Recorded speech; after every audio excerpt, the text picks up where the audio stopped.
In fall of 2019, I achieved a major milestone. Over the course of 10 weeks, I watched 240 hours of Grey's Anatomy, from the first episode all the way to mid-season 16.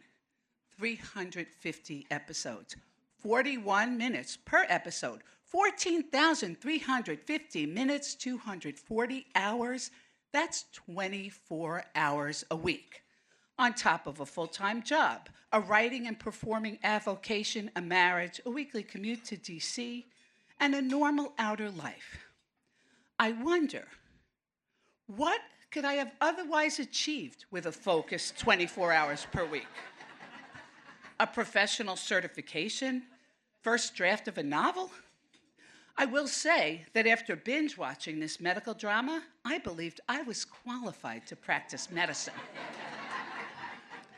What captivated me were these sexy, brilliant women who were professional superstars, beautiful to look at, funny, able to hold their liquor. They had sex during work at all hours in the on-call room, yet performed medical miracles to save lives. They all wore size 0 to 4 scrubs.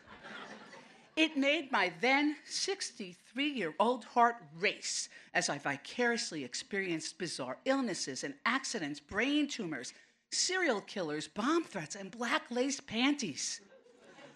I accomplished the marathon thus: on a weekly round-trip commute between New York City and DC, approximately 20 nights in hotel rooms, and home on weekends. I had Netflix on my phone, my personal laptop, and 4 TVs in my home. The 4-week hiatus of the show in early January was enough for me to get a grip on myself. My 2020 New Year's resolution, in addition to eating less and exercising more, was to break my Netflix addiction. This was harder than quitting smoking 30 years prior. I had a couple of months of normal weekly show watching. New Year's resolutions always begin with such promise. And then, March 2020, as the world shut down for COVID, there was nothing to do but binge eat and binge watch TV. It was then that I discovered Gilmore Girls,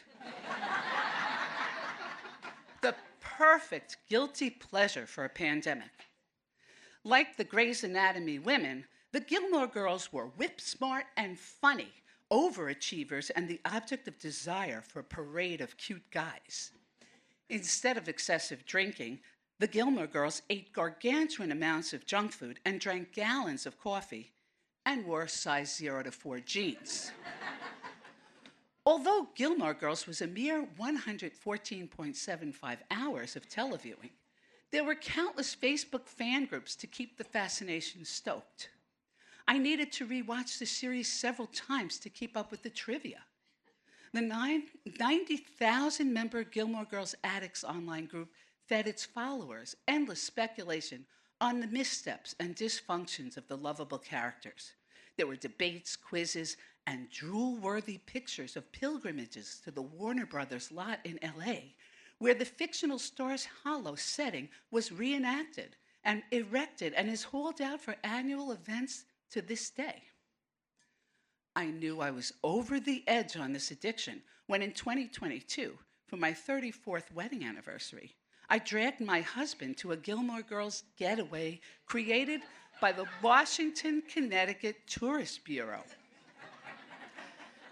to capitalize on Connecticut locations that inspired Gilmore Girls. We ate at the place that was supposed to have a Luke Steiner vibe.